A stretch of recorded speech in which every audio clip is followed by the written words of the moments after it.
বিচার খুব জটিল। কবর যত কঠিন, কিয়ামত তার চেয়ে অনেক বেশি কঠিন। কিয়ামত যত কঠিন, জাহান্নাম তার চেয়ে অনেক অনেক অনেক বেশি কঠিন। কিয়ামত অনেক কঠিন। কারো কথা বলার মতো কোনো সাহস থাকবে না। আয়েশা রাদিয়াল্লাহু তাআলা আনহা বলছেন, আল্লাহর নবী, আপনি বলছেন যে কিয়ামতের মাঠে পুরুষ নারী উলঙ্গ অবস্থায় উঠবে, ইয়ানজুরু বাযুহুম ইলা বাযিন, তো একজন আরেকজনকে দেখবে। এটা কেমন হয়ে গেল? পুরুষ নারী উলঙ্গ অবস্থায় থাকবে, একজন আরেকজনকে দেখবে। তখন আল্লাহ রাসূল বলছেন, আয়েশা আমরা আসাদু মিন যালিক, ইয়ানজুরু বাযুহুম ইলা বাযিন, আর বলো কি তুমি? সমস্যা এর চেয়ে অনেক অনেক অনেক জটিল। মানুষ নিজেরই জ্ঞান বিবেক থাকবে না। আনা নিজের কথা বলছে, লাইদুল মাই বলবি, আমি মুহাম্মদ সাল্লাল্লাহু আলাইহি সাল্লাম নিজে বুঝতে পারবো না আমার সাথে কি আচরণ করা হবে। আমি বিচারের মাঠে টিকতে পারবো কিনা এটা আমি এখন বলতে পারি না। তুমি বিচারের মাঠ কত সহজ মনে করলে? মরতেই হবে। যতই বেঢঙ্গা হয়ে চলেন, যতই ওই না জেনে না শুনে না বুঝে একটা মানুষের পিছনে বিড়ি সিগারেটের জন্য ছুটবেন, অমুকের চরিত্র ফুলের মতো পবিত্র, এসব মিথ্যা কথার আশ্রয় নিয়ে বিচার মাপ হবে না। দলীয় দাপট দেখিয়ে, ক্ষমতা দেখিয়ে মানুষের জমি দখল করে সফল হওয়া যাবে না। ফেরাউন ডুবে গেছে। যেহেতু ফেরাউন ডুবে গেছে, কাজে আপনার নৌকা ডুবে যাবে। সে সাধারণ নদীতে ডুববে না, সাগরে ডুবে যাবে। ক্ষমতা দেখিয়ে, দাপট দেখিয়ে, চিল্লাচিল্লি করে মানুষকে অপমান করে বাঁচার চেষ্টা করেন না, অ্যাকশন দেয়। বলছিলাম, এই ছেলে বসো। 3 শ্রেণীর মানুষকে হত্যা করতে হয় পাপের কারণে। দুনিয়াতেই তাকে মেরে ফেলতে হবে, তার বেঁচে থাকার কোনো সুযোগ নেই, এটা পাপের কারণে। তবে পরকালে জাহান্নামও হতে পারে, জান্নাতও হতে পারে। তার 2 শ্রেণীর মানুষের বাঁচার পথ আছে, দুনিয়াতেই বাঁচার পথ আছে। তার 1 শ্রেণীর মানুষ বললো যে আমি কোরআন মাজিদ মানি না, তাহলে তাকে সরকারিভাবে হত্যা করতে হবে, এর নাম মুরতাদ। তাহলে তাকে সরকারিভাবে হত্যা করতে হবে।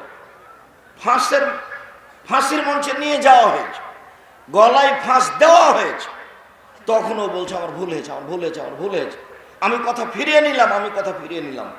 তাহলে তাকে ফাঁসির মঞ্চ থেকে নামিয়ে দিতে হবে, ওর ফাঁসি হবে না, তাকে মেরে ফেলতে হবে। এটাই সিদ্ধান্ত আল্লাহ এবং আল্লাহ রাসূলের। কিন্তু ফিরে আসার কারণে বেঁচে গেল। 2, আমি আপনার ছেলেকে হত্যা করেছি, আপনি এখন আমাকে হত্যা করবেন, এর নাম কেসাস। আমাকে ফাঁসির মঞ্চে নিয়ে যাওয়া হয়েছে, ফাঁস গলায় দেওয়া হয়েছে। তখন আপনি বলছেন, স্বামী স্ত্রী বলছেন, না না না থাক, আমরা মাফ করে দিলাম, আমরা মাফ করে দিলাম, আমরা ফাঁসি নিব না। তখন ফাঁসির মঞ্চ থেকে নামিয়ে দিতে হবে, কেসাস আর বাস্তবায়ন হবে না। 3, বিবাহ করার পরে জেনা করলে তাকেও ফাঁসি দিতে হবে, কিন্তু একে বাঁচানোর মতো পথ পৃথিবীতে নেই, কোনো পথই নেই। তাকে বাঁচাতে হলে মুহাম্মদ সাল্লাল্লাহু আলাইহি সাল্লামকে আবার দুনিয়াতে আসতে হবে। দুনিয়াতে এসে বলতে হবে, পৃথিবীর মানুষ শুনে রেখো, বিবাহ করার পরে জেনা করলে তাকে হত্যা করতে হতো, এটা আমি বাতিল করে দিলাম। যেহেতু মুহাম্মদ সাল্লাল্লাহু আলাইহি সাল্লাম কিয়ামত পর্যন্ত আর কোনোদিন আসবেন না, কাজে এই সিদ্ধান্ত বাতিলও হবে না। জেনা করার, বিবাহ করার পরে কেউ যদি জেনা করে, তাহলে তাকে ইট ঢেল পাথর দিয়ে মেরে মেরে মেরেই ফেলতে হবে, এটাই সিদ্ধান্ত, কোনো আপোষ নেই। এই মঞ্চের পিছনে লোক আছে, ওরাও চিল্লাচিল্লি করছে, ওরা যে কথা বলছে আমি শুনতে পাচ্ছি, তো আপনারা যারা এখানে বসে আছেন তারা শুনতে পান না? পাখির মতো এমন ভাবে বসে থাকতে হবে, দাঁড়িয়ে থাকতে হবে পাথরের মতো হয়ে। পাখি যেন আপনাকে মনে করে পাথর, আপনার ভিতরে কোনো জান আছে, নড়াচড়া আছে, এটা যেন পাখি মনে না করতে পারে, এভাবে বসে থাকতে হবে। আমি আপনাকে অনেক ভালোবাসি, আপনাকে আমি কষ্ট দিতে আসিনি। আপনি আমার জন্য এসেছেন এটা আমি জানি, আমি বুঝি। আর আমি আপনার জন্য এসেছি কষ্ট করে অনেক দূর থেকে। অতএব ভালোবাসা বজায় রেখে আমাকে দেখতে পান আর না পান, গুরুত্বপূর্ণ আলোচনা শোনার চেষ্টা করেন, ভালো হবে। আর আমি আপনার কিছু না কিছু উপকার করবই ইনশাআল্লাহ। বহুবার বলেছি, জাতির যদি স্কুল কলেজ করে দিতে না পারি, জাতির যদি রাস্তাঘাট করে দিতে না পারি, জাতিকে চূড়ান্ত সঠিক ধর্ম দিতে পারবো ইনশাআল্লাহ। ধর্মের ব্যাপারে জাতিকে ফাঁকি দিয়ে আমি পরকাল হারাতে রাজি নই। 1990 সাল থেকে নিয়ে এখন পর্যন্ত এই 32 বছর বয়সে আমি কোনোদিনও অপ্রয়োজনীয় বাক্য বলিনি। এই 32 বছরে যে দিন প্রচার করতে মানুষের সামনে এসেছি, এই 32 বছরে আমি কোনোদিন অপ্রয়োজনীয় বাক্য বলিনি। দীর্ঘ 32 বছরে আমি কোনোদিন কেসা কাহিনী বলিনি। দীর্ঘ 32 বছরে আমি কোনোদিন মানুষের বদনাম করিনি। দীর্ঘ 32 বছরে আমি কোনোদিন সরকার বিরোধী বক্তব্য দিইনি। দীর্ঘ 32 বছরে আমি কোনোদিন আমার পরিচয় দিইনি। আমার যখন চাপ দিয়ে বলেছে, আব্দুর রাজ্জাক সাহেব বিজ্ঞাপন পোস্টারে আপনার নামটা লিখতে হবে, কি লিখবো? তখন আমি বলেছি আমার নাম আব্দুর রাজ্জাক আর আমার বাপের নাম ইউসুফ, বাপ বেটা মিলে আব্দুর রাজ্জাক বিন ইউসুফ। এর চেয়ে জীবনে আমি কোনোদিন বেশি বলিনি। এই দীর্ঘ 32 বছর আমি কোনোদিন মানুষের কাছে পথ খরচ পাথও চাইনি। এটাই সেই দিনাজপুর যেখানে মানুষ 1 পয়সাও দেয়নি, একবার বিদায় করে দিয়েছে। আমি রাজশাহী চলে গেছি, আমি তাকে জিজ্ঞাসা করিনি, আজও জিজ্ঞাসা করিনি পয়সাটা দিলেন না কেন, গাড়ি খরচটা আপনি দিলেন না কেন, আমি আজও জিজ্ঞাসা করি। দিনাজপুরের সাথে আমার আন্তরিকতা অভাব নেই। দিনাজপুর নয়, আমি উত্তরবঙ্গে জামিয়া সালাফিয়া নামে ব্যতিক্রম ভিন্ন ধরনের প্রতিষ্ঠান খুলবই ইনশাআল্লাহ। সেটাই জামিয়া সালাফিয়া তেঘরা বিরল দিনাজপুর। দিনাজপুর, রংপুর, লালমনিরহাট, নীলফামারী, কুড়িগ্রাম, পঞ্চগড়, ঠাকুরগাঁ, গাইবান্ধা, জয়পুরহাট, বগুড়া এইসব ডিস্ট্রিক্টের জন্য জামিয়া সালাফিয়া তেঘরা বিরল দিনাজপুর। যেখানে আমার সাথ, আমি জামিয়া সালাফিয়া তেঘরা বিরল দিনাজপুর, জামিয়া সালাফিয়া ডাঙ্গিপাড়া পবা রাজশাহী, জামিয়া সালাফিয়া রূপগঞ্জ নারায়ণগঞ্জ ঢাকা, এইসব প্রতিষ্ঠানের মাধ্যমে যেটা চেয়েছি সেটা হলো এইসব প্রতিষ্ঠানের ছেলেমেয়েরা বাংলা, ইংরেজি, আরবি উন্নত মানের শিক্ষা অর্জন করে জাতির অন্যায়ের বিরুদ্ধে লড়বে মুখে কলমে মিডিয়ায়। এটা আমার স্বাদ। আমি এই স্বাদেই দিন কাটাচ্ছি, এটা আমার স্বপ্ন। এই স্বাদ নিয়ে আমি চলেছি। যে কোনো মূল্যে আমি ছেলেদেরকে উন্নত মানের শিক্ষা দিবই ইনশাআল্লাহ। তার বাস্তব দেখতে পাচ্ছেন। মুখে কলমে মিডিয়া, মুখে কথা বলছি, ছেলেরা বলছে বলবে। কলমে বই পুস্তক আছে, মাসিকা লিতে সম্পত্রিকা আছে। আপনার কাছে ছোট জিনিস, আমার কাছে ছোট জিনিস নয়। মাসিকা লিতে সম্পত্রিকায় 50টা প্রশ্নের উত্তর আছে। 12 জন মুফতি আছেন যাদের মাসে বেতন লাগে 30,000 থেকে 80,000 পর্যন্ত খরচ হয় তাদের পিছনে। জামিয়া সালাফিয়া এখন বেতন লাগে প্রতি মাসে প্রায় 30 লক্ষ। শিক্ষক শিক্ষিকা কর্মচারী নিয়ে প্রায় 250 জন শিক্ষক শিক্ষিকা কর্মচারী রয়েছেন যাদের প্রতি মাসে বেতন লাগে প্রায় 30 লক্ষ। আপনাকে এই টেনশন ভোগ করতে হবে না কিভাবে চলে, সেটা আমিও করি না, অথবা আপনাকে আমি করার জন্য বলিনি।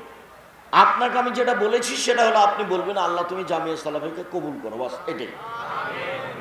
তারপর কিভাবে চলবে সেটা আপনাকে আমাকে চিন্তা করতে হবে না। আমিও চিন্তা করে এটা কোনো হিসাব করতে পারি না, কাজে এইদিকে আমি যাই না। আমি বলি যে আমার ভুলের কারণে তুমি এই কাজের কোনো ক্ষতি করো না, এটা আমার কথা। আর আমি জামিয়া সালাফিয়ার 10 পয়সা খাই না, আমি ওখানে এক সন্ধ্যা খেলে তার খাওয়া খরচ দিয়ে দিই। আমি আপনাদের প্রতিষ্ঠানের কোনো সুবিধা ভোগ করি না। আমি উত্তরবঙ্গে উন্নত মানের প্রতিষ্ঠান গড়বই করবো ইনশাআল্লাহ। সেদিনে আপনাকে দেখতে চাই ফেব্রুয়ারির 3 তারিখ রোজ শুক্রবার আপনার প্রতিষ্ঠান জামিয়া সালাফিয়া তেগরা বিরল দিনাজপুর জুমার খুতবায় আপনি উপস্থিত হবেন, এটা আমি চাই ইনশাল্লাহ। এটা আপনার সাথে আমার ভালোবাসা, আমি আপনাকে ওখানে দেখতে চাই, এটা আপনার প্রতিষ্ঠান, আমি দূর থেকে এসে করছি। রাজশাহীতে যাবেন ডিসেম্বরের 22-23, রূপগঞ্জ নারায়ণগঞ্জ যান। রাজশাহী প্রায় 26 বিঘা জমির উপরে অবস্থান করে পুরুষ শাখা, দিনাজপুর প্রায় 18 বিঘা জমির উপরে, আর রূপগঞ্জ নারায়ণগঞ্জ প্রায় 51 বিঘা জমির উপরে প্রতিষ্ঠান।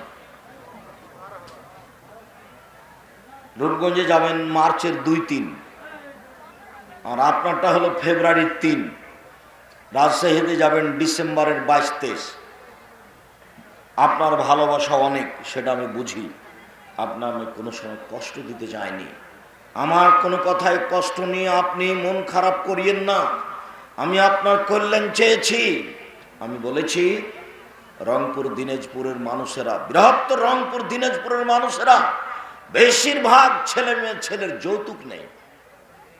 এসব বেশিরভাগ লোক মেয়েকে জমি দেয় না।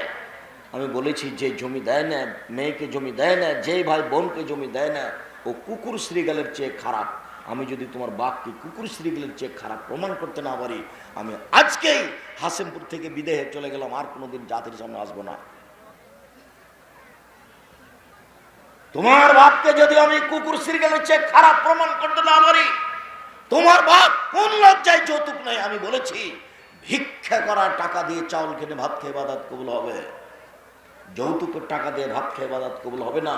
দেখি কোন মায়ের বেটা কথা আমার উল্টে ধরতে পারে, এমন কোন মায়ের বেটা পৃথিবীতে জন্ম নিয়েছে, আমি কোরআন হাদিস বুঝি।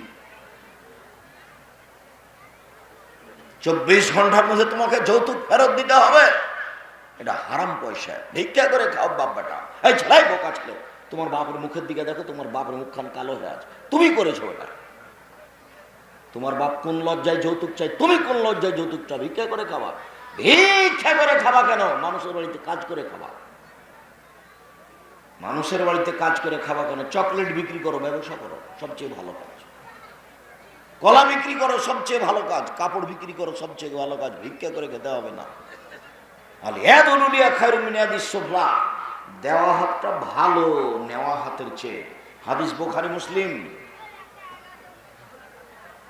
সালাত আদায় করে জান্নাত পাওয়া যায়, জান্নাত কিনা যায় না।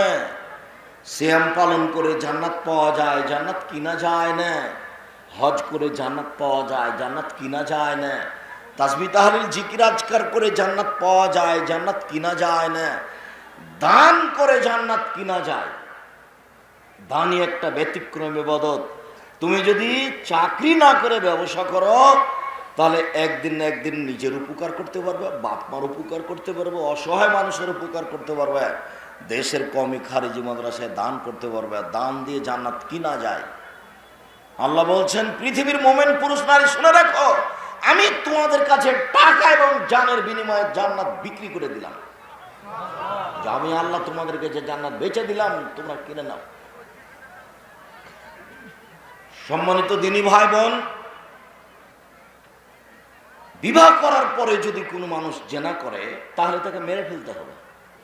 আর বিবাহ করার আগেই যদি কেউ জেনা করে, তাহলে তাকে 100 লাঠি পিটিয়ে এলাকা থেকে 1 বছরের জন্য তাড়িয়ে দিতে হবে।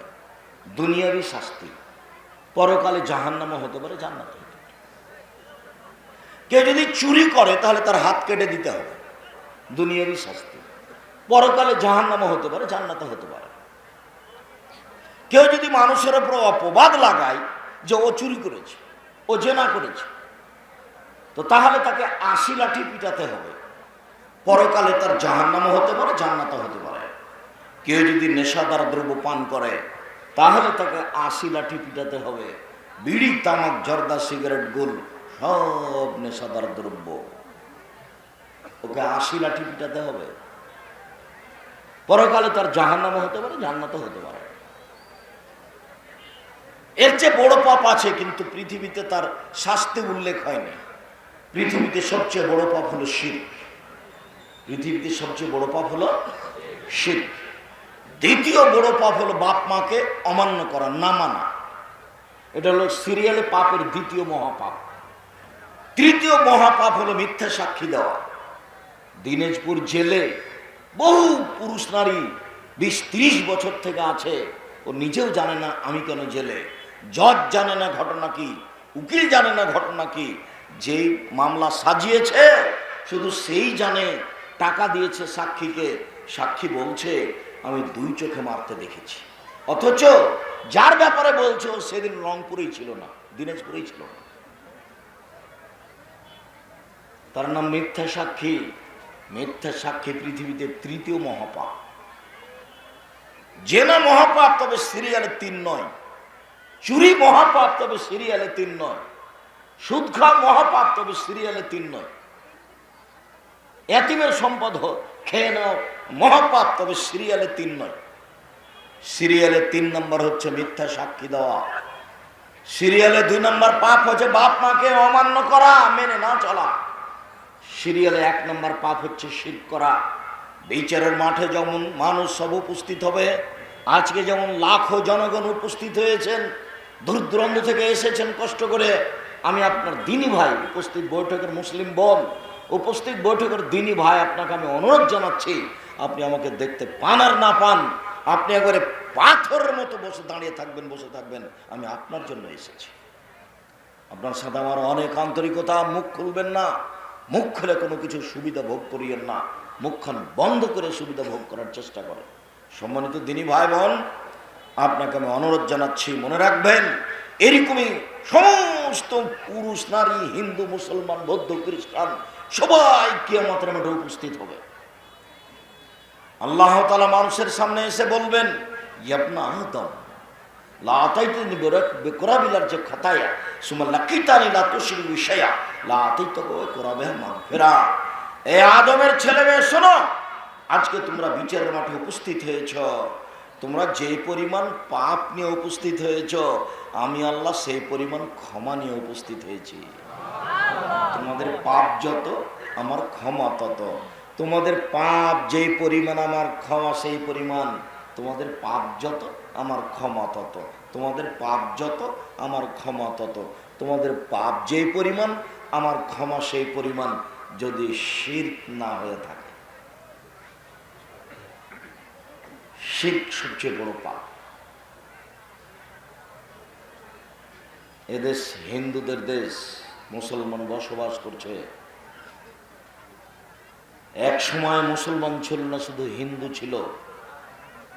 ওদের কৃষ্টি কালচার এখনো মুসলমানের মধ্যে থেকে গেছে। তাই তো তারা গরুকে লাথি মারতে ভয় পায়, তাই তো তারা ধানের উপর দিয়ে জুতা পায়ে দিয়ে হাঁটতে ভয় পায়, তাই তো তারা তুলসী গাছ তুলে ফেলতে ভয় পায়, তাই তো তারা বলে যমজ জামা কলা খেলে জোড়া সন্তান হবে, তাই তো তারা বলে টিকটিকি কথা বলছে, তার টিকটিক করছে। আমি ঠিক বলেছি, আমি ঠিক বলেছি কিনা আল্লাহ জানে।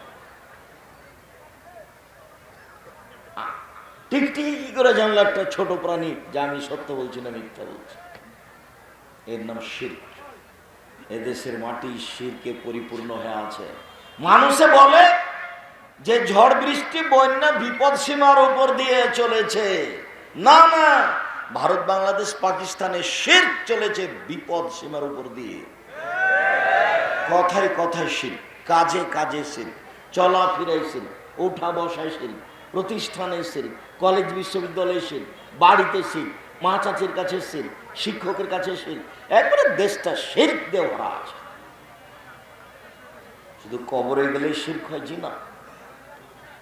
সন্ধ্যার সময়, সন্ধ্যার সাথে সাথে গাড়িটা আসছে ঢাকা থেকে দিনাজপুর, সূর্য ডুবার সাথে সাথে দিয়ে দিয়েছে, গাড়িতে আলো দিয়ে দিয়েছে।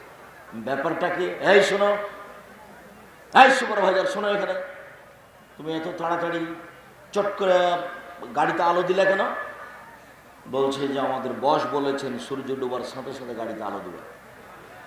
সূর্য ডুবার সাথে সাথে বাতি জ্বালাতে হবে, ল্যাম্প জ্বালাতে হবে, হিন্দুদের কাজ। এটা আমাদের কাছে কিভাবে আসবে? গান বাজনা বাদ্যযন্ত্র হিন্দুদের কাজ, এটা মুসলমানের ভিতরে কিভাবে আসে? সম্মানিত দিনী ভাই বোন, নেশাদার দ্রব্য পান করলে দুনিয়াবী শাস্তি, তাকে 80 লাঠি পিটাতে হবে, এটাই শাস্তি। পরকালে জাহান্নাম হতে পারে, জান্নাত হতে পারে।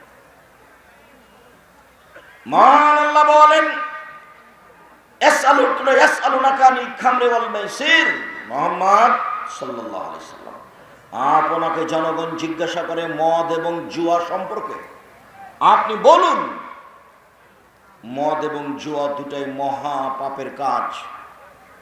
মদ খেলেও মহাপাপ হয়, জুয়া খেললেও মহাপাপ হয়। মনে রাখবেন, জুয়া কোনো নির্ধারিত খেলার নাম নয়। প্রত্যেক যে খেলাতে টাকার হার জিত রয়েছে সেটাই হলো জুয়া।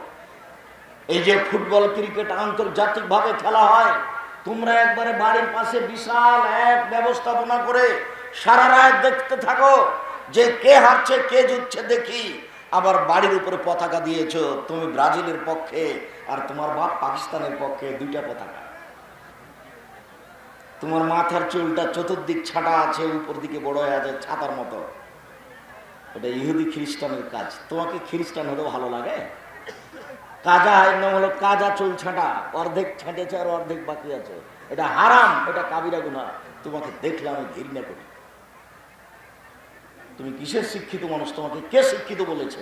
আমি আব্দুর রাজ্জাক বিন ইউসুফ তোমাকে আর তোমার বাপকে আর তোমার মাকে যদি অশিক্ষিত আজকে প্রমাণ করতে না পারি, আমি বক্তব্য আর দেবো না কোনোদিন। তুমি, তোমার বাপ আর তোমার মা, এই তিনজন একসাথে। মুহাম্মদ সাল্লাল্লাহু আলাইহি ওয়াসাল্লাম বলেন, এর ফল বিদ্যা উঠে যাবে, একসাল জাহাল মূর্খতা বেড়ে যাবে। এই ছেলে, চতুর্দিকে এই পর্যন্ত ছাটা আছে, ব্লেড দেওয়ার উপরে এভাবে চুল হয়ে আছে, এটা কি বলো তো তুমি দেখি? এটা কি? তোমার বাপ ডান দিকে বসে আছে আর তোমার মা বাম দিকে বসে আছে, আর তোমার দুই কানে ইয়ারফোন লাগা আছে, ইন্ডিয়া ল্যাংটা গান চলছে। এখন বলো তোমার বাপ মা কি? এই ছেলে বলো, তোমার বাপ মা কি? বলো, এর নাম বাপ মা? কুকুর শ্রীগাল বানাতে এসেছে বাপ মা, না ছেলে মানুষ করতে এসেছে বাপ মা? এক মিনিট, উপস্থিত বৈঠকের মুসলিম বোন, এই এক মুখ খুলছো কেন? শরম করো না একটু? তোমার কণ্ঠ তো আমি এখান থেকে শুনতে পাচ্ছি।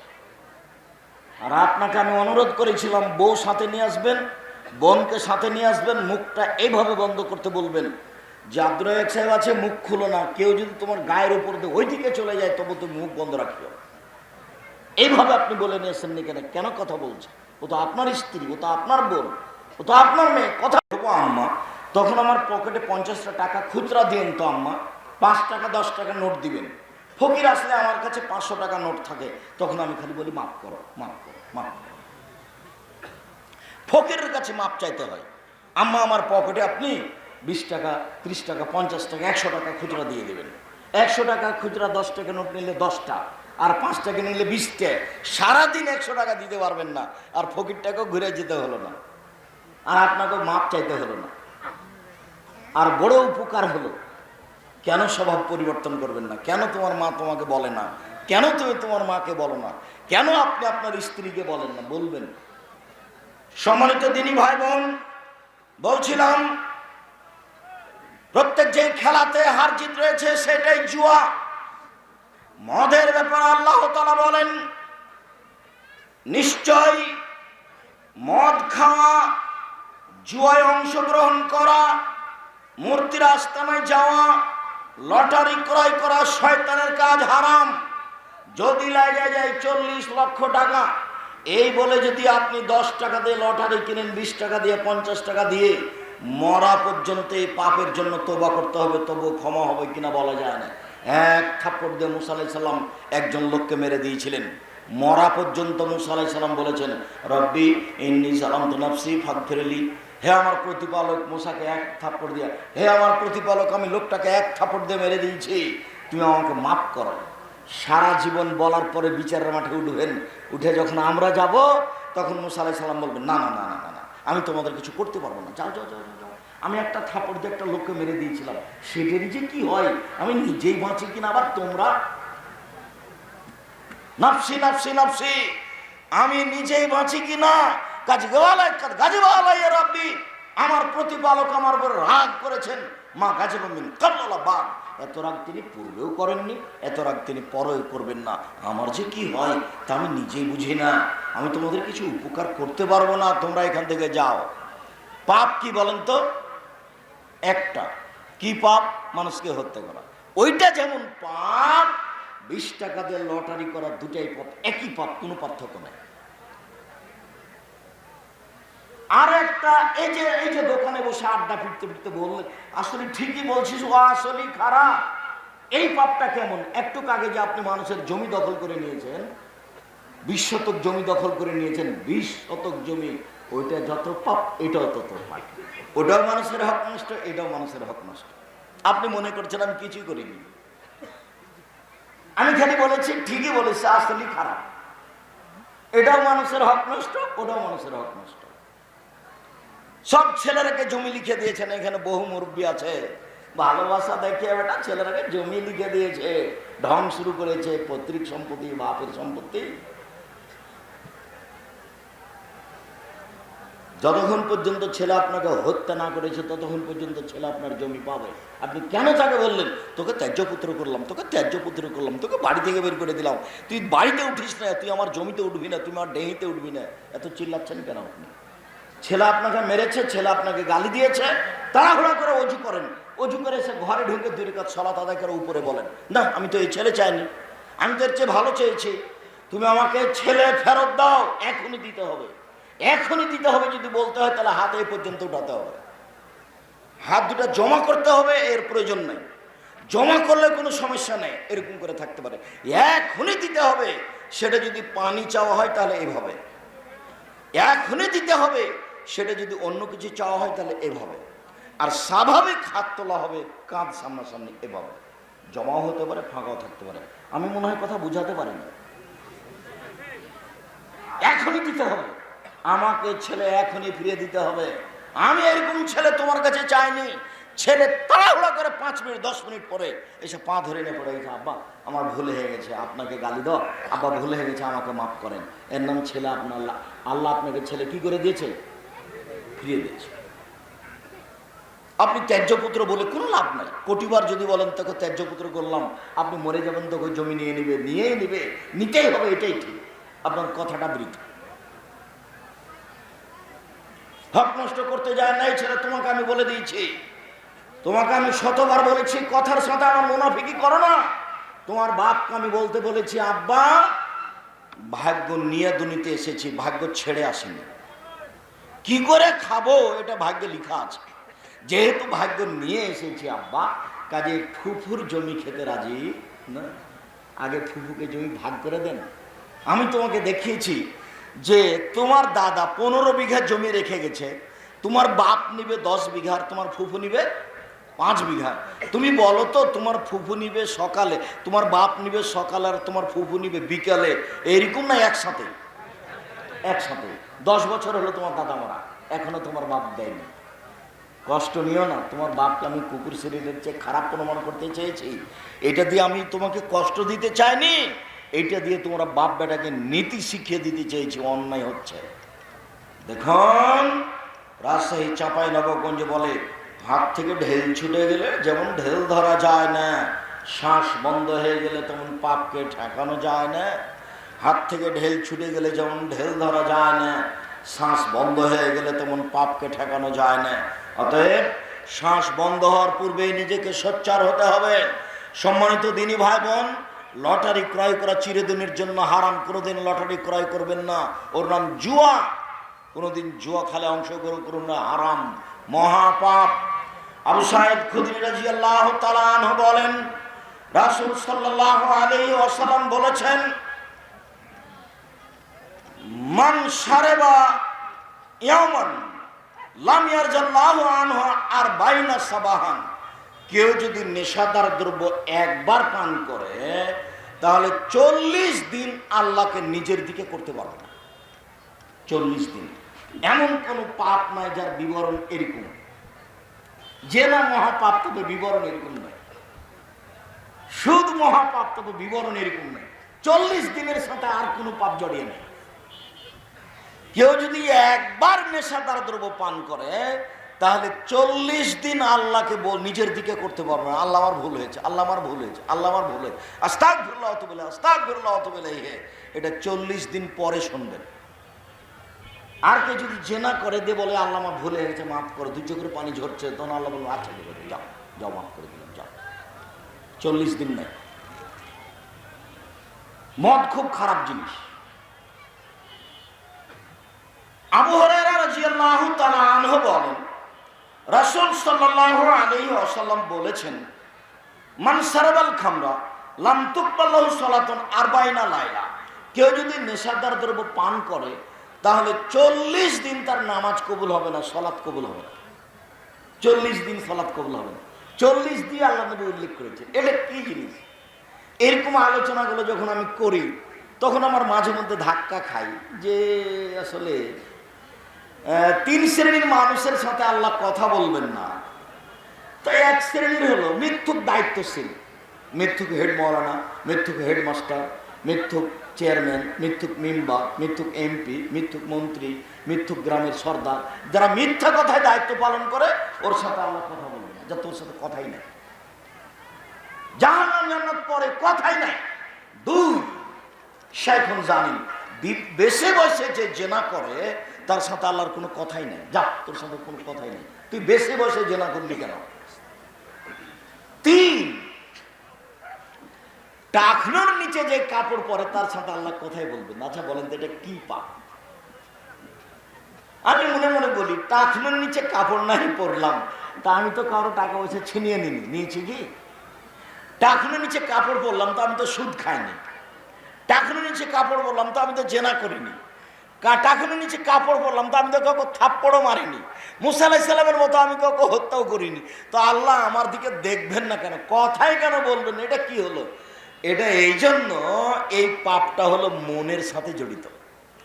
মনে চাচ্ছে যে প্যান্টটা একটু টাকনোর নিচে রাখে, মানে ঠ্যাঙ্গা ঠ্যাঙ্গা লাগে।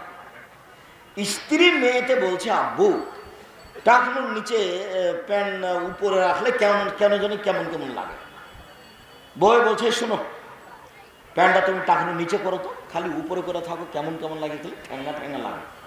তখন বউ বেটি সবার কথা শুনে প্যান্টটা কিসের নিচে রেখেছে? টাকনোর। এটা মনে চাচ্ছে সেই জন্য, এই জন্য এত বড় পাপ। একটু পরে আপনাকে বলবো, সে হাদিসটা এখানে একটু বলে রাখি। আল্লাহ রাসূল বলছেন যে 4 শ্রেণীর মানুষ জাহান্নামে যাবে। 4 শ্রেণীর মানুষ। 1 মধুমূলন খান, নিয়মিত বিড়ি তামাক জর্দা সিগারেট গুল নেশাদার দ্রব্য খায় পান করে যারা, ওরা জাহান্নামে যাবে। 2 কাম্মা, জুয়া খেলে যারা। 3 খোটা দেয় যারা, এই কথাটা খোটা দেয় যারা। 4 বাপ মাকে মানে না যারা। এই 4 শ্রেণীর মানুষ জাহান্নামে যাবে। তো একটা কথা এখন বলতে চাচ্ছি, খোটা দেওয়া। খোটা দেওয়া কি? গরিব ছেলেটা আমাকে বলল, আব্দুর রাজ্জাক সাহেব, হুজুর আপনি তো মানুষের প্রতি ভালোবাসা দেখান, আমি খুব গরিব মানুষের, আমি কিছু করতে পারি না, তা আমাকে একটু 20,000 টাকা দেন, আমি একটা ভ্যান কিনবো। দিলাম, আচ্ছা ঠিক আছে যাও। তো একটা ভ্যান কিনেছে। পরের দিন আমি বলছি, আহমাদ একটু ভ্যানটা আনো তো, আমি একটু ভিন্ন করে বাজারে যাব। তো আসেন। তখন পরের দিন দেখা যাচ্ছে, এই দেখো ভাই তোকে কালি 20,000 টাকা দিন রে, তুই একটু কথা শুনলি না, এর নাম খোটা দেওয়া।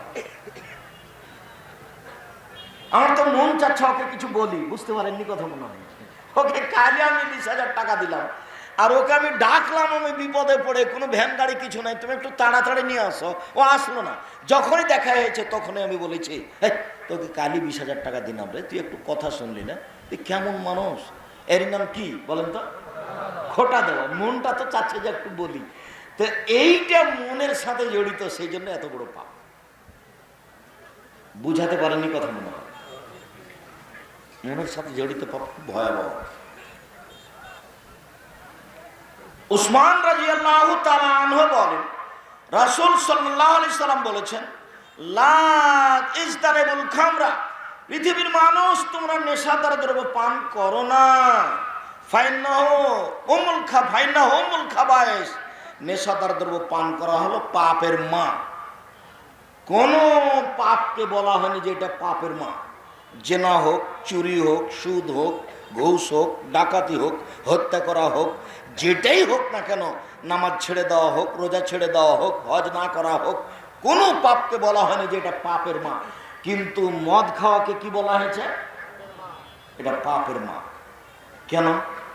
এটা পাপের চাবি, এটা পাপের মাথা। কেন? এই মদ খেলে তখন আর বুদ্ধি থাকে না, তখন ও মাকেও গালি দেয়, বউকেও গালি দেয়, একই রকম গালি দেয়। মায়ের সাথে অন্যায় করতে চায়, স্ত্রীর সাথে অন্যায় করতে চায়, এখন কেন ওর বিবেক নেই, এই জন্য এই কথা বলছে। কুল্লু খামরিন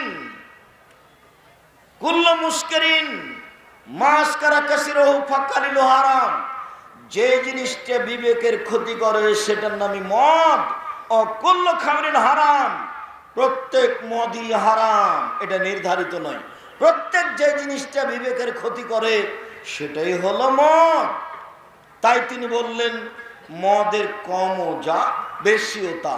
যদি বেশি পরিমাণ খেলে বিবেকের ক্ষতি হয় তাহলে তার কম পরিমাণও হারাম। হাফ কেজি জর্দা যদি একটা মানুষ খায় তাহলে তার বিবেক কি হবে?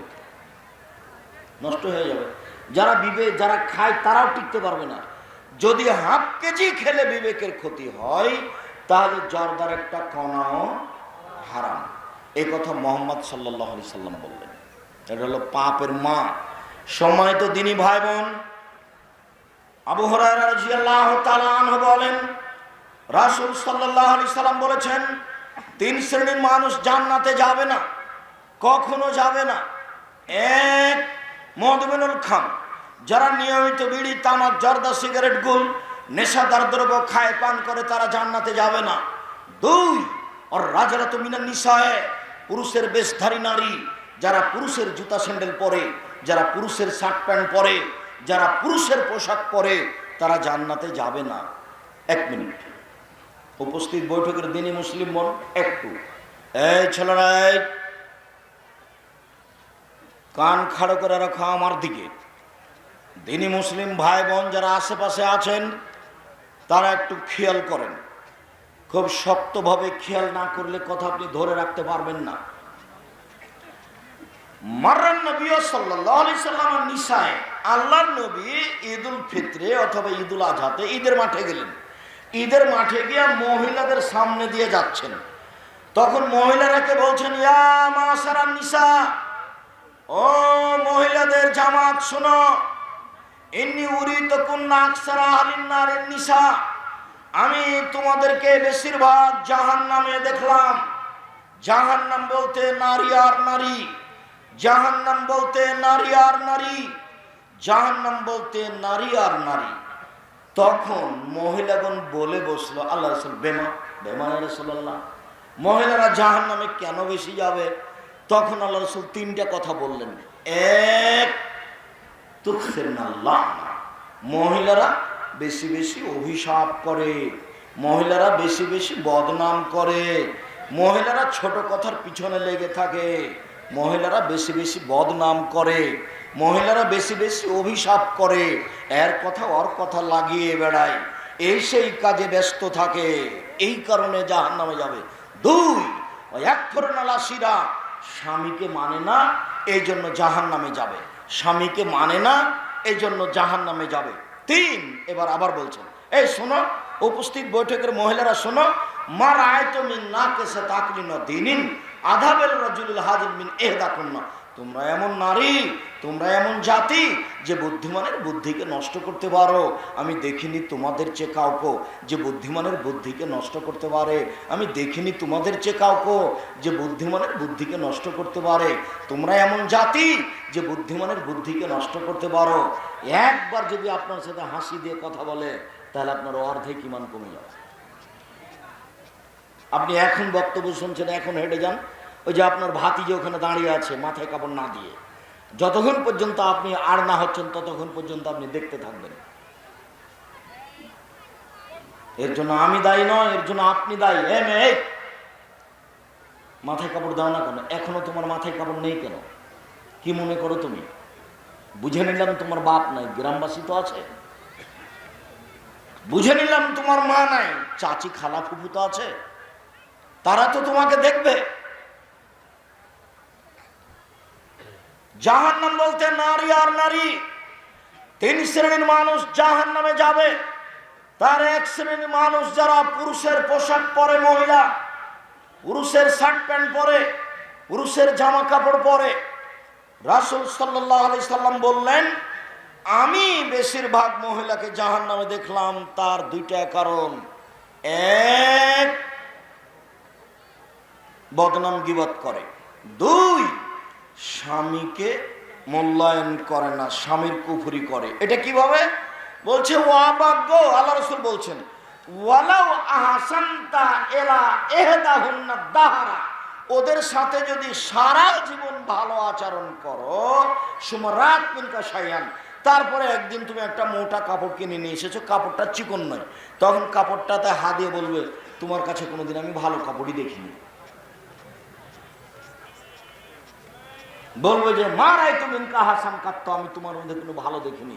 উপস্থিত বৈঠকের মুসলিম বোন, আপনাকে আমি এই কথা বলে খাটো করিনি, আরে আপনাকে তো আমি খাদিজার মতো মনে করি, আরে আপনাকে তো আমি আয়েশার মতো মনে করি, আপনাকে আমি খাটো করিনি। আল্লাহর নবী বলছেন মহিলারা বেশিরভাগ জাহান্নামে যাবে, এই কথা তিনি বলছেন। আল্লাহর নবী বলছেন 2 শ্রেণীর মানুষ জাহান্নামে যাবে, আমি তাদের দেখিনি। 2 শ্রেণীর মানুষ জাহান্নামে যাবে, তাদের আমি দেখিনি। এক, যাদের হাতে থাকবে লাঠি, গাভীর লেজের মতো, ওরা মানুষকে মারবে, ওরা জাহান্নামে যাবে। 2, নিশান, মহিলা, কাশিয়াতুন, কাপড় পরে থাকে, আর এতন উলঙ্গ। আপনি আমার দিনই বোন, এই যে আপনি ব্লাউজ পরে আছেন, দেখেন তো নিচের দিক পেট দেখা যাচ্ছে, এটা নেন উলঙ্গ পোশাক। এই মেয়ে, তুমি যে যেভাবে জামা কামিজ গায়ে দিয়ে আছো, দেখো তোমার অঙ্গ প্রত্যঙ্গ বোঝা যায়, এটা হলো উলঙ্গ পোশাক। আমি বলিনি, এই কথা মুহাম্মদ সাল্লাল্লাহু আলাইহি ওয়াসাল্লাম বলেন। নিসাউন, মহিলা, কাশিয়াতুন, কাপড় পরে থাকে, আরিয়াতুন, উলঙ্গ, মুমিলাতুন, পুরুষকে নিজের দিকে আকৃষ্ট করে, মায়লাতুন, ওরা নিজেরা আকৃষ্ট হয়, লায়াত খুল্লাল জান্নাহ, ওরা জান্নাতে যাবে না, ওরা জান্নাতে তো যাবে না, যাবে না, জান্নাতের গন্ধও পাবে না। আব্দুর রাজ্জাক সাহেব শুধু আমাদেরকে জাহান্নামে ঠেলে দিলেন না, আপনার বক্তব্য শুনতে এসেছি সেই জন্য এভাবে বললেন না। আপনি আমার দিনী বোন, আপনাকে আমি খাটো করিনি, আপনাকে আমি খাদিজার মতো মনে করি। 1 মিনিট দেখেন, আপনি দেখেন, আপনাকে আমি খাদিজার মতো মনে করি। দেখবেন, এদিকে দেখেন, যা জিবরাইল এলান নবী সাল্লাল্লাহু আলাইহি সাল্লাম, জিবরাইল আল্লাহর নবীর কাছে আসলেন। আল্লাহর নবীর কাছে এসে বলছেন হাজাহি খাদিজা, ওই যে ওই যে ওই যে ওই যে খাদিজা, ওই যে খাদিজা, তাতে লাইকো আপনার কাছে আসছে। মা হায়নাম, তার সাথে আছে একটা বাটি, ফিহে তমনে দামন, তাতে আছে তরকারি ও খাদ্য, তাতে আছে তরকারি ও খাদ্য।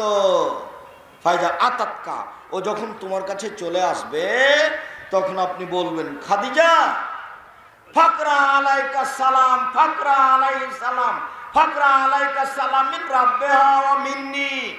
আপনি বলবেন খাদিজা জিবরাইল তোমাকে সালাম দিয়েছে, আর আপনি বলবেন যে খাদিজা আল্লাহ তোমাকে সালাম দিয়েছে। খাদিজাকে কে সালাম দিলেন? জিবরাইল।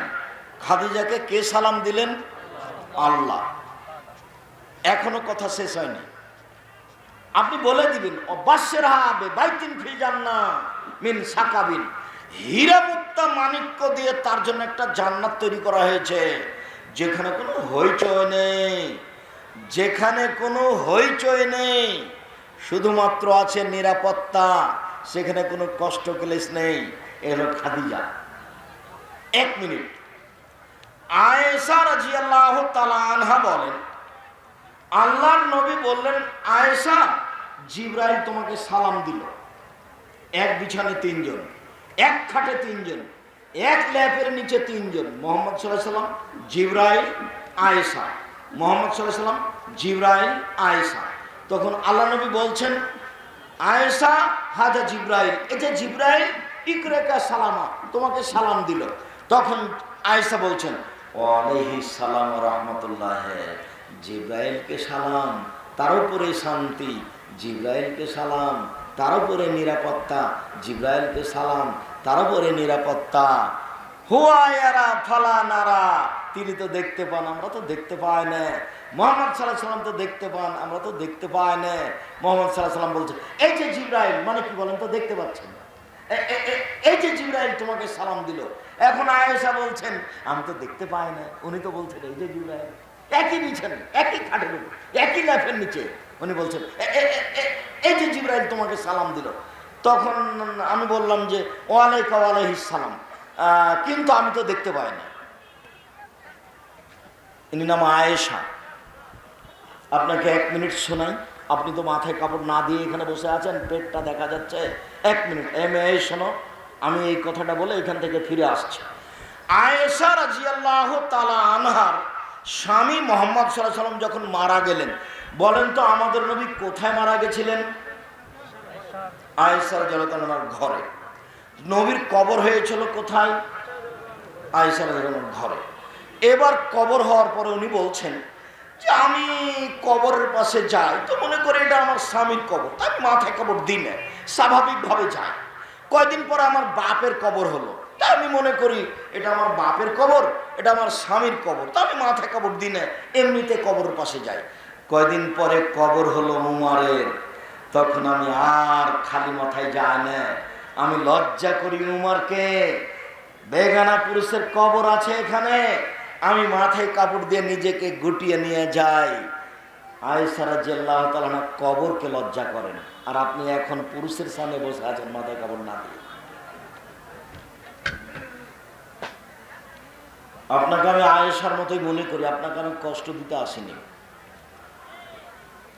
আবু মুসা আশআরী রাদিয়াল্লাহু তাআলা আনহু বলেন, রাসূল সাল্লাল্লাহু আলাইহি সাল্লাম বলেছেন, অচিরে আমার উম্মতে কিছু লোক হবে, ইস্তাহিলুল হিরা, যারা জেনাকে হালাল মনে করবে, আল হারিরা, রেশমি কাপড়কে হালাল মনে করবে, অল খমরা, নেশাদার দ্রব্য পান করাকে হালাল মনে করবে, অল মাযিব, বাদ্যযন্ত্র গান বাজনাকে হালাল মনে করবে।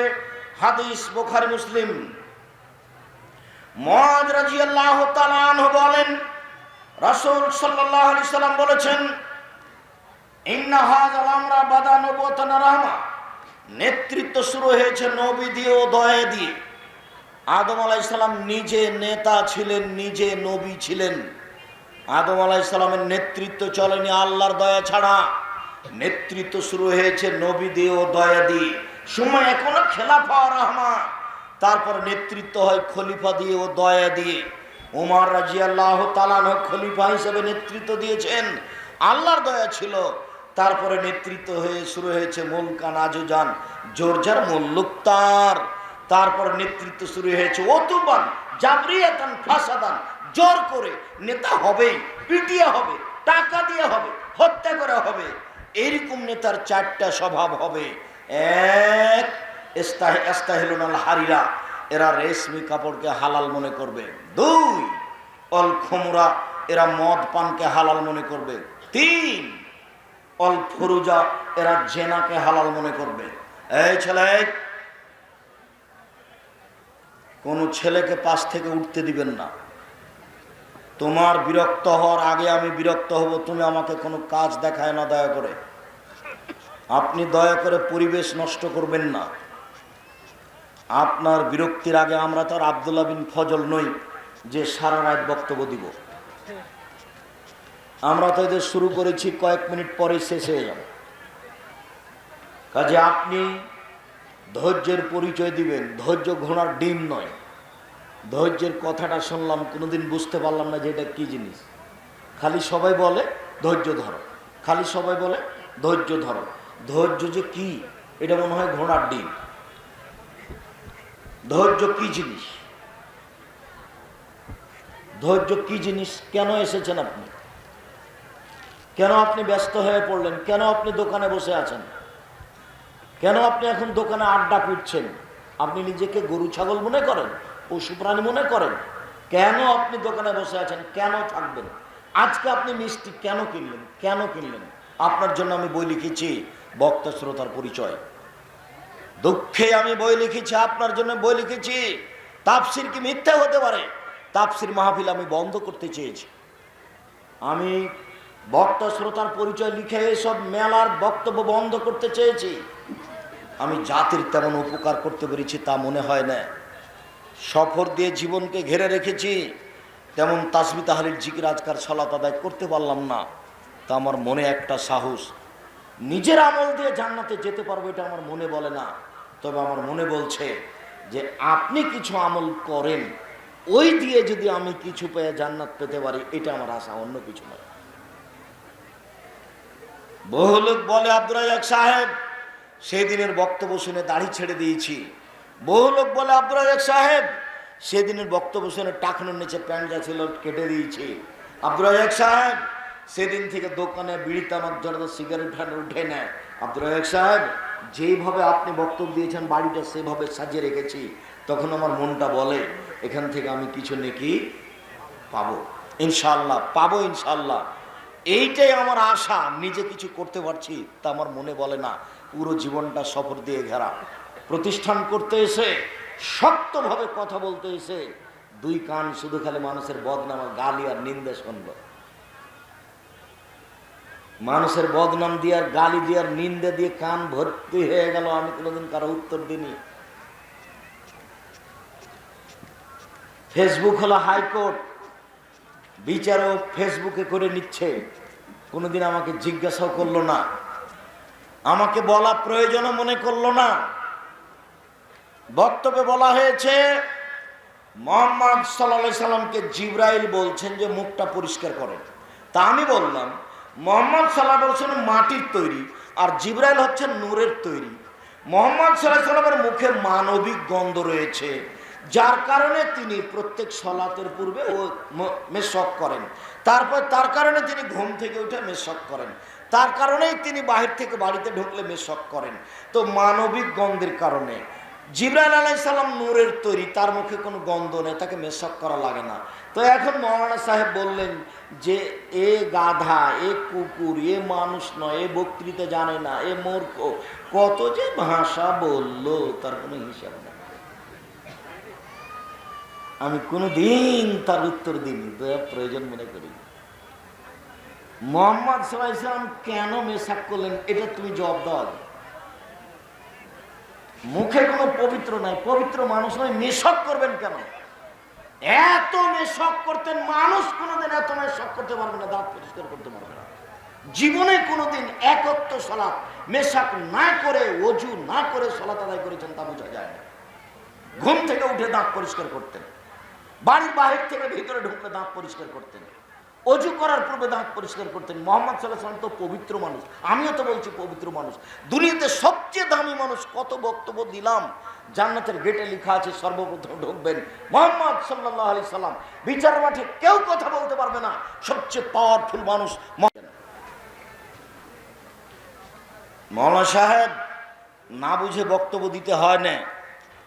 আমি মুহাম্মদ সাল্লাল্লাহু আলাইহি সাল্লামের বাপ মাকে জাহান্নাম বলেছি, জাহান্নামী। আপনি খেপে গেলেন। মুহাম্মদ সাল্লাল্লাহু আলাইহি সাল্লাম তার মায়ের জন্য ক্ষমা চাওয়ার অনুমতি চাইলেন। আল্লাহ বললেন ক্ষমা চাওয়ার অনুমতি হবে না। তখন মুহাম্মদ সাল্লাল্লাহু আলাইহি সাল্লাম বললেন আমার মায়ের কবর একটু দেখতে যেতে চাচ্ছি। তখন আল্লাহ বললেন ঠিক আছে যান, দেখতে যান, কিন্তু ওখানে গিয়ে বলতে পাবেন না যে আল্লাহ আমার মাকে ক্ষমা করো। কি বুঝলেন? আপনার কাছে এই জব কি আছে মৌলানা সাহেব? আপনি তো দিন রাত চিৎকার করছেন, আমি আপনার কথার উপরে কোনোদিন মুখ খুলিনি। আপনি হাইকোর্ট, আপনি জজ কোর্ট সব আপনি করে নিচ্ছেন। যখন আমি সিলেট সুনামগঞ্জ কোর্টে উপস্থিত হলাম, আমি এজলাসে দাঁড়িয়েছি, জজ বলছেন মামলার সাথে আপনার সাথে কোনো কথা নেই। লুথিটা এভাবে উল্টে রেখে দিলেন, দিয়ে বললেন আপনার সাথে কিছু কথা। আপনি কেন বললেন যে মুহাম্মদ সাল্লাল্লাহু আলাইহি সাল্লাম তার স্ত্রী দুইজন উলঙ্গ হয়ে গোসল করলেন, তাদের পরনে কাপড় ছিল না, এই কথা আপনি কেন বললেন? আমি কিন্তু উনি যেভাবে বলছেন সেভাবে আমি বলিনি। আমি বলেছি বিবরণে বোঝা যায় উভয়ের পরনে কাপড় ছিল না। আব্দুল্লাহ জাহাঙ্গীর বক্তব্যে খোলাখুলি বলেছেন তারা নগ্ন হয়ে গোসল করছিলেন। হাদিস বুখারী, মুসলিম, মুসনাদ আব্দুর রাজ্জাক আর সহিহ ইবনে হিব্বানে যে ঘিরা গোসলখানায় পুরুষ নারী খালি গায়ে খালি কাপড়ে গোসল করতে পারে, হাদিস সহিহ। আমি ওইভাবে খোলাখুলি বলিনি, আমি বলেছি বিবরণে বোঝা যায় উভয়ের পরনে কাপড় ছিল না। এই কথা আপনাকে এত তিতা লাগলো কেন? হাদিস তো বুখারী মুসলিম, আপনি তো কোনোদিন কারো পড়া খুঁজে দেখলেন না, শুধু খালি হাইকোর্টটা আপনার হলো ফেসবুক, তাতে আপনি বিচার করে নিলেন। ওখানে আপনি বিচার করে নিলেন কেন? আপনি একটু দেখবেন না, তদন্ত করে বুঝবেন না কেন আপনি এভাবে বললেন? আমি একদা চাঁপাইনবাবগঞ্জ পল্লীতে বক্তব্য দিচ্ছিলাম, তা আমাদের চাঁপাইনবাবগঞ্জ পল্লীর মহিলারা বাড়ির পিছন দিকে গিয়ে সমতল জমিতে পেশাব করে, তো পেশাব স্বাভাবিকভাবে গায়ে ছুটে আসতে পারে। তা আমি বললাম যে মানুষের পেশাব এত খারাপ, মানুষের পেশাব এত খারাপ, মানুষের পেশাব এত খারাপ যে কাপড়ে যেখানে লাগছে সেটা ধুয়ে নিতে হবে, গায়ে কোথাও লেগে গেলে ধুয়ে নিতে হবে। অথচ পশু প্রাণীর পেশাব এমন নয়। তাই বললাম যে আমি আসলে এটা বলতে চাইনি, ও ধরে নিবে। আমি বলতে চেয়েছি যে গাভীর পেশাব যদি এক বালতি হয়, তাতে যদি কাপড় ভিজিয়ে দেন, সেই কাপড়ে যদি সালাত আদায় করেন, কোনো সমস্যা নেই।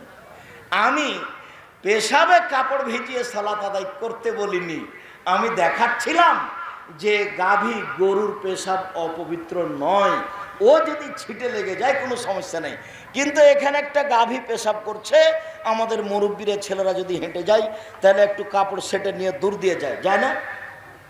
অথচ তার পেশাব এমন হারাম নয়, মানুষের পেশাবের চেয়ে অনেক কঠিন। চাঁপাইনবাবগঞ্জ পল্লীর মহিলারা সমতল জমিতে পেশাব করতে বসে। আমি বলেছিলাম সব বাড়িতে টয়লেট করতে হবে, নইলে একটা বাঁশ কেটে একটু গর্ত খুঁড়ে তার উপরে বাঁশ একটা বিছিয়ে দাও, চতুর্দিকে চট দিয়ে ঘেরে দাও, তোমার মা, তোমার বউ, তোমার স্ত্রী ওখানে যে পেশাব করে আসুক, তাহলে পেশাবটা গায়ে এসে লাগবে না। পেশাব ভয়াবহ। এমন খেপে গেল এই ফতোয়া নিয়ে, একবারে বিচার করে শেষ করে দিল। সম্মানিত দিনী ভাই বোন, রাসূল সাল্লাল্লাহু আলাইহি সাল্লাম বলেন, এই ধরনের নেতাদের চারটা স্বভাব হবে।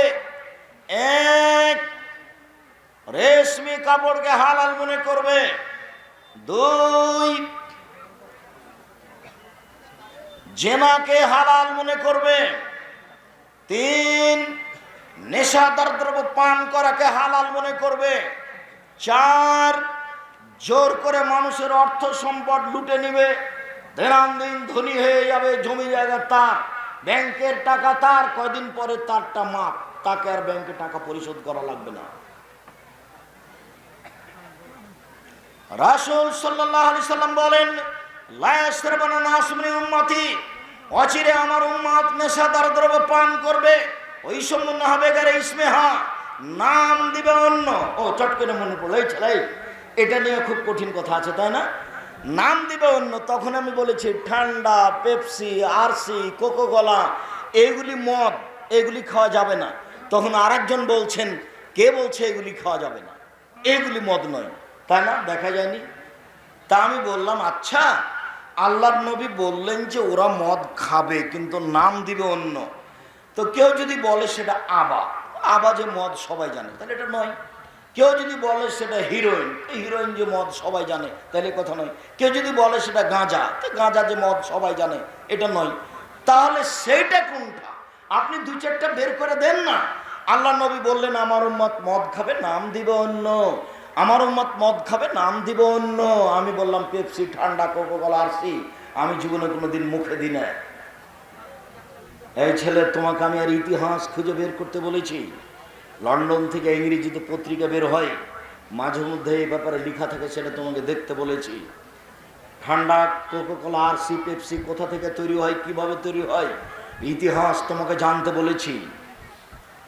চট করে তুমি আবার তার সাথে সাড়া দিয়ে পাল্টা আমার উপরে খেপে যায় না। আমি ভুলের ঊর্ধ্বে নই, তবে আমাকে কথা ফেরত নেওয়া লাগে না খুব কম। আমি মানুষ, আমি মানুষের ঊর্ধ্বে নই। তবে আমি দেখে আসছি, আমি ২৬ বছর থেকে ফতোয়া লিখে হাতে তোমাদের মাসিক আল ইতিসাম পত্রিকার 50টা প্রশ্ন উত্তরের দায়িত্ব আমি পালন করি। 12 জন মুফতি আছে। সম্মানিত দিনী ভাই বোন, তিনি বললেন এই সময়তে নেতাদের সম্মান করা হবে মদ দিয়ে আর গায়িকা দিয়ে।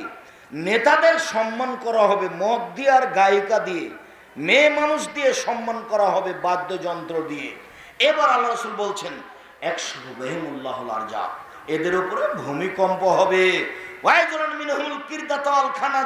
আল্লাহ এদের করে দিবে বানর, এদের করে দিবে সোর। আল্লাহ এদের করে দিবে বানর, এদের করে দিবে সোর। এদের আকৃতি পরিবর্তন হয়ে যাবে, এদের উপরে ভূমিকম্প হবে। আল্লাহ এদের করে দিবে বানর, আল্লাহ এদের করে দিবে সোর। রাসূল সাল্লাল্লাহু আলাইহি সাল্লাম বলেন আমার উম্মত মনে রেখো, লা ইয়াকুনান্না ফি হাযিহিল উম্মাহ খাসফুন মাসখুনা খাসফুন, আমার উম্মতের উপরে তিনটি বিপদ নেমে আসবে তিনটি পাপের কারণে। আমার উম্মতের উপর তিনটি বিপদ নেমে আসবে তিনটি পাপের কারণে। আগে পাপ বুঝে নি। এই ছেলে, তোমাকে আমি পাপ বুঝে নেওয়ার জন্য বারবার বলছি। এক, বিপদ আগে বুঝে নি। এক, ভূমিকম্প।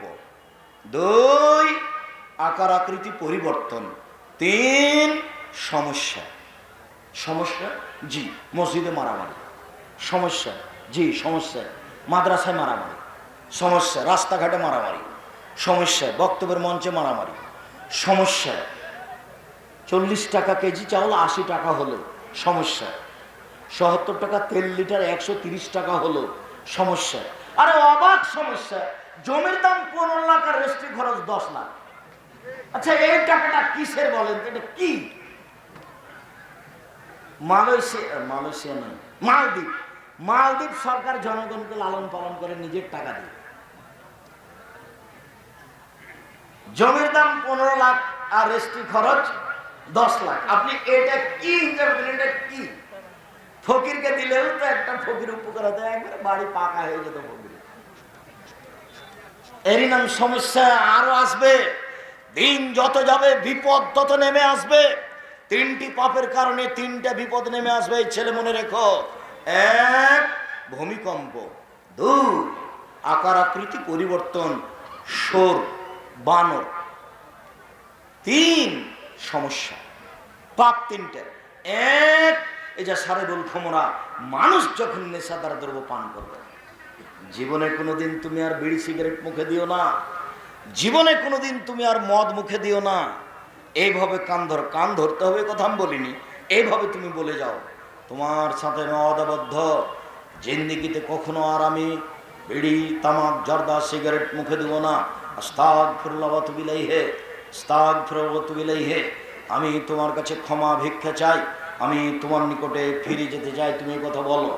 শোনো, বুঝেও বুঝে না ওরা, অন্তর আছে বুঝে না, দেখেও দেখে না ওরা, চক্ষু আছে দেখে না, শোনেও শোনে না ওরা, কান আছে শোনে না। উলাইকা কাল আনাম, তারা পশু প্রাণীর মতো, তারা গরু ছাগলের মতো। আল্লাহ মানুষকে গরু ছাগল বলেননি, বলেছেন গরু ছাগলের মতো। আচ্ছা, গরু ছাগল এই বিড়ি তামাক জর্দা সিগারেট খাবে না কোনোদিন, এটা কেউ বুঝে? এটাও বুঝে না, কিন্তু মানুষ বুঝে। যার জন্য আল্লাহ মানুষকে গরু ছাগল বলেননি, বলেছেন গরু ছাগলের মতো। বুঝাতে পারলাম না? আল্লাহ মানুষকে কি বলেছেন? গরু ছাগলের মতো। কেননা বিড়ি তামাক জর্দা সিগারেট মানুষ ছেড়ে দিতে পারে না, গরু ছাগল পারে। মানুষ পারে। মানুষের ভিতরে ক্ষমতা আছে, তোমাকেই পারতে হবে, আজকেই পারতে হবে। আগামীকাল সন্ধ্যা হতে হতে সব প্যান্ট কেটে দিতে হবে। আর কোনোদিন দাড়িতে হাত লাগাতে হবে না। মেয়ে মানুষ সাজিও না, অভিশাপ হবে। চোখের পাওয়ার কমে যাবে, স্ত্রী মিলন ক্ষমতা কমে যাবে। দাড়ি আল্লাহর রাস্তায় ছেড়ে দাও, ফল ভালো হবে, জান্নাত হবে। দোকান পাটে আড্ডা পিটিও না, আর কোনো দিন বসবে না, একবারে জরুরি জরুরি। এই ছেলে, এই কথাটা মনে রাখছি, চট করে মাথায় এসেছে বলে রাখছি। 4টা কারণে 4 শ্রেণীর মানুষের কবরের শাস্তি হবে না। এক, জুমার দিন মারা গেলে কবরের শাস্তি হবে না। 2, শহীদ হলে কবরের শাস্তি হবে না। 3, পেট ব্যথায় মারা গেলে কবরের শাস্তি হবে না। 4, রাতে সূরা মুলক পড়লে কবরের শাস্তি হবে না। সূরা মুলক কয় আয়াতের? 30 আয়াত। অভ্যাস করতে হবে প্রতিদিন পড়া। কোনোদিন যদি না পারা যায় তাহলে দিনে পড়ে পরিশোধ করে নেবেন। দিনে পড়ে, যখন মনে পড়ছে তখনই পড়ে নেবেন। আগের 3টা কঠিন। এক, জুমার দিনে মারা গেলে, জুমার দিনে মরণ হবে কিনা বলতে পারবো? 2, শহীদ, আমি কি শহীদ কিনা তা বলতে পারবো? বাংলাদেশে যারা হিন্দু মরছে তারাও নাকি শহীদ। 3, পেটে ব্যথায় মারা গেলে, কোনটা ব্যথায় যে আমি মারা গেলাম আসলে সেটা কিনা নিশ্চিত নয়। 4, সূরা মুলক, এটা সহজ। আপনাকে আমি বলেছি সূরা ইখলাস 3 বার পড়লে কি হয়? একবার কোরআন মাজিদ পড়ার সময় নেকি হয়। নেকি লুটে নেন। কদিন ছিল বয়স 40, এখন দেখছেন 60, তার মানে সময় শেষ। বয়স 60 হয়ে গেছে না, আপনি এখন বোনাসে বেঁচে আছেন। আল্লাহ মানুষকে বোনাস দেন। শোনো শোনো, আর একটা কথা, এই ছেলে শোনো, মুরব্বী আপনি শুনেন। মানুষের সাথে ভালো আচরণ করলে বয়স বাড়ে, আর জেনা করলে বয়স কমে। আর জেনা করলে টাকা পয়সা কমে যায়। জেনা করলে ব্যবসা মায়ের খাবে, জেনা করলে ব্যবসা মায়ের খাবে, জেনা করলে ব্যবসার উপরে সমস্যা নেমে আসবে, টাকা হারিয়ে যাবে। যে সাথে পার্টনার ব্যবসা করছিল টাকা নিয়ে পালিয়ে যাবে।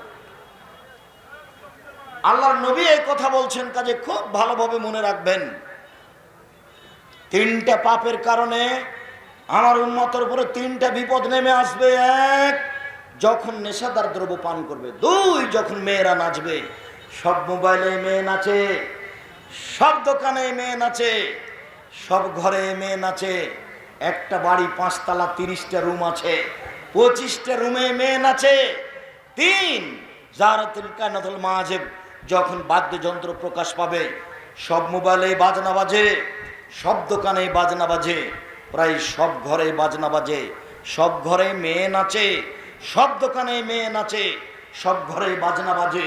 অতএব সময় চলে এসেছে, মানুষ এখন সন্ধ্যা থাকবে মানুষ, আর সকালে হবে বানর শোর। এই ছেলে শোনো, তোমার মোবাইলে যেন আর কোনোদিন ল্যাংটা মেয়ে না নাচে, তোমার মোবাইলে যেন কোনোদিন আর কোনো মেয়ের নাম্বার না থাকে। তুমি তোমার মোবাইল থেকে নাম্বার একেবারে চিরদিনের জন্য মুছে দাও। বড় মোবাইলের অপর নাম হলো জাদু, বড় মোবাইলের অপর নাম হলো জেনা। এখন মানুষ পায়খানা ঘরে মোবাইল নিয়ে যায়, তা কি জানো? এর নাম জাদু, এটা জেনা। আল্লাহ রাসূল বলছেন, আয়নান তাজনামুল জানাহুন নাজরা, দুই চোখের জেনা হচ্ছে চোখ দিয়ে দেখা। অল ওজনানের জেনা হল ইস্তেমা, দুই কানের জেনা হচ্ছে কান দিয়ে শোনা। অল ইয়াদ জেনা হাল বাদশ, হাতের জেনা হচ্ছে হাত দিয়ে ধরা। রিজল জেনা হাল মাসি, পায়ের জেনা হচ্ছে এই পথে চলা। জেনাল কালব তাতমান্না তাস্তাহি, অন্তরের জেনা হচ্ছে পরিকল্পনা করা। জেনাল লিসানের উৎকট, জিহ্বার জেনা হচ্ছে কথা বলা। তোমার মোবাইলে ল্যাংটা মেয়ে নাচে, তোমার মোবাইলে তুমি রাত 12টা 2টার পরে শুধু জেনা দেখতে চাও, তুমি হারিয়ে গেছো, মান সম্মান হারিয়ে গেছে, জাহান্নাম নির্ধারণ হয়ে গেছে। তবে তোমাকে আমি আশ্বস্ত করে যাচ্ছি, যুবক মনে রেখো, আজ থেকে যদি তুমি বলতে পারো জীবনে কোনোদিন আমার মোবাইলে কোনো ল্যাংটা মেয়ে নাচবে না, জিন্দেগিতে কোনোদিন আমি আমার মোবাইলে কোনো মেয়ের সাথে কথা বলবো না, এই কথা যদি তুমি বলতে পারো, এই ছেলে যত নাম্বার আছে তুমি এখন বলো, যত নাম্বার আছে আমি সব নাম্বারকে পায়ের নিচে ফেলে ডলে দিলাম, সব নাম্বারে পেশাব করে দিলাম। যেমন রাজশাহী চাঁপাইনবাবগঞ্জে ডুলি বিবি শব্দটাতে আমি পেশাব করে দিতে বলেছি। ডুলি বিবি শব্দ আপনারা শুনেছেন? জানেন কি? এটা তো দিনাজপুর। বরের সাথে যে মেয়েগুলি যায় বিবাহের দিন, ওগুলোকে চাঁপাইনবাবগঞ্জে কি বলে? ডুলি বিবি বলে। রানী বুড়ি হোক আর ডুলি বিবি যেটাই হোক, আমি বলেছি এই শব্দে পেশাব করে দাও। আর কোনোদিন যেন বরের সাথে কোনো মহিলা, কোনো মেয়ে, বোন, খালা, ফুফু, ভাবি, কেউ যেন বরের সাথে না যায়, শুধু মুরব্বীরা যাবে। আর থোবড়া, ওই যে ক্ষীর রান্না করে সব গ্রামের লোককে ডেকে খাওয়ায়, বলেছি যে থোবড়াতে এই চিরদিনের জন্য অত পেশাব করে দাও। আর থোবড়া শব্দ এখানে ব্যবহার হবে না, কেউ যেন না জানে যে থোবড়া কি জিনিস, সবাই যেন ভুলে যায়। তুমি এমন ভাবে ভুলে যাবা তোমার মেয়েটার ওই বান্ধবীর নাম্বার, যে আয় মারিয়াম যেমন বলেছিল, এই ছেলে শোনো শোনো, মারিয়াম যেমন বলেছিলেন, মারিয়ামের যখন সন্তান হয়ে গেল, তখন মারিয়াম বলছেন, আচ্ছা আমি জাতিকে সন্তান কি দিয়ে বুঝাবো? এর আগে তিনি বুঝেছিলেন যে আমার সন্তান হবে, সেদিনও তিনি না করেছিলেন। জিবরাইল এসে তাকে বলছেন, মারিয়াম জি তোমার একটা ছেলে সন্তান হবে। তখন মারিয়াম বলছেন, বলেন কি? আনালি গোলাম বাসা বাগিয়ে, আমার বিবাহ হয়নি, আমি ব্যভিচার নিয়ে নই, আমার সন্তান কি করে হতে পারে? আমি ব্যভিচার নিয়ে নই, আমার বিবাহ হয়নি, আমার সন্তান কি করে হতে পারে? তখন জিবরাইল বলছেন, তোমার আল্লাহ পারে, এই জন্য হবে। এবার ছেলে যখন প্রসব হয়ে গেল, তখন তিনি বলছেন, আমি জাতিকে কি দিয়ে বুঝাই, কিন্তু নাসিয়া মানসিয়া, আমি একবার হারিয়ে যেতাম, মানুষ ভুলে যেত, পৃথিবীর কোনো মানুষ জানতো না মারিয়াম কেটা। মারিয়াম নামে শব্দটা কারো মুখে থাকতো না। আমি এটা হয়ে যেতে চাই, আমি হয়ে যেতে চাই নাসিয়া মানসিয়া। এই ছেলে, তোমাকে বলছি ওই মেয়ের নাম্বারটা তোমার কাছে কি হয়ে যাবে? নাসিয়া মানসিয়া। জীবনে কোনোদিন তোমার ওই নাম্বার মনে থাকবে না। পায়ের নিচে রেখে ওখানে ডুবিয়ে দাও। তোমার জন্য বড় বড় সুবিধা রয়েছে। এক, পৃথিবীর যে কোনো বিপদ থেকে বেঁচে যাওয়া। আব্দুর রহিম কি বললেন? এত বড় কথা। জি, যে কোনো বিপদ থেকে যে বেঁচে যাবেন, যে কোনো বিপদ থেকে তুমি বেঁচে যাবা। প্রমাণ তুমিও জানো। প্রমাণ ওই যে প্রমাণ, ওই যে বলো তো, 3 জন লোক রাস্তায় হাঁটছিল, বৃষ্টি আসলো, তখন 3 জন লোক কোথায় গেল? একটা পাহাড়ের গর্তে গেল। একটা পাহাড় থেকে পাথর এসে মুখটা ঢাকা পড়ে গেল। তো 3 জনের একজন বলল, আল্লাহ, আমার বাপ মাকে আমি ভালোবাসি, পাথরটা সরিয়ে দেন। আল্লাহ বললেন, কিছু দিলাম। আর একটা বলছে, আল্লাহ, একটা লোক আমার বাড়িতে কাজে নিয়েছিলাম, একটা লোককে, অর্ধেক দিন কাজ করার পরে লোকটা চলে যাচ্ছে। আমি বললাম, টাকা নাও। অর্ধেক দিনের টাকা নিল না, রাগ করে চলে গেল। অনেকদিন পরে এসে বলছে, অর্ধেক দিনের টাকা দেন। তা আমি বললাম, গরু ছাগল নিয়ে যাও। আমাকে বলছে, মজাক করবেন না। আমি বললাম, মজাক করি না, তুমি সব নিয়ে যাও। সব নিয়ে চলে গেল। তোমাকে সন্তুষ্ট করার জন্য এটা যদি করে থাকি, পাথর একটু সরিয়ে দাও। তো আল্লাহ বলছে, আচ্ছা ঠিক আছে, দিলাম। তো তৃতীয় জন বলছে, আল্লাহ, আমার চাচাতো বোন ছিল খুব সুন্দরী, আমি তার সাথে জেনা করতে চেয়েছিলাম, আমি গরিব মানুষ, আমার চাচাতো বোন ভেবেছিল আমি টাকা সংগ্রহ করতে পারবো না, তাই আমাকে বলেছিল, আচ্ছা ঠিক আছে, আমি তোর সাথে একমত, 100টা স্বর্ণ মুদ্রা আমাকে দিতে হবে। আমি হাড় ভাঙা পরিশ্রম করে 100টা স্বর্ণ মুদ্রা সংগ্রহ করলাম, এবার তার হাতে দিলাম। আমি জেনা করতে বসেছি, তখন আমাকে বলছে, ই আব্দাল্লাহ ইত্তাকিল্লাহ, এ আল্লাহর বান্দা, আল্লাহকে ভয় কর রে, আমাকে অসতী প্রমাণ করিস না। হকম তা না, যেমন এ কথা বলেছে তেমনি আমি উঠে গেছি। ছি, আমি জেনা করিনি। এটা যদি আমি তোমাকে সন্তুষ্ট করার জন্য করে থাকি, পাথর একটু সরিয়ে দাও। তা আল্লাহ বলছেন, দিলাম। ওইও মানুষ, তুমিও মানুষ। তুমি ওই মেয়েটার নাম্বার নাসিয়া মানসিয়া হয়ে যাও, বিপদ থেকে বেঁচে যাও ইনশাআল্লাহ। আর একটা সুবিধা আছে, আজ থেকে যদি তুমি ছেড়ে দিতে পারো, তো বিচারের মাঠে তুমি বিশেষ ছায়াতলে থাকবা। হাদিস বুখারী মুসলিম। আর একটা সুবিধা আছে, তোমার জন্য জান্নাতুল মাওয়া আছে। আল্লাহ তাআলা বলছে, অনাহান নাফসু আনিল হাওয়া ফাইনাল জান্নাতা হিয়াল মাওয়া। পৃথিবীর মানুষ শুনে রেখো, যারা তোমরা অশ্লীল কাজ ছেড়ে দিবা, আমি আল্লাহ তোমাদেরকে জান্নাতুল মাওয়া দিয়ে দিলাম। আর যেন কোনোদিন তোমার মোবাইলে এই নাম্বার না থাকে। সম্মানিত দিনী ভাই বোন,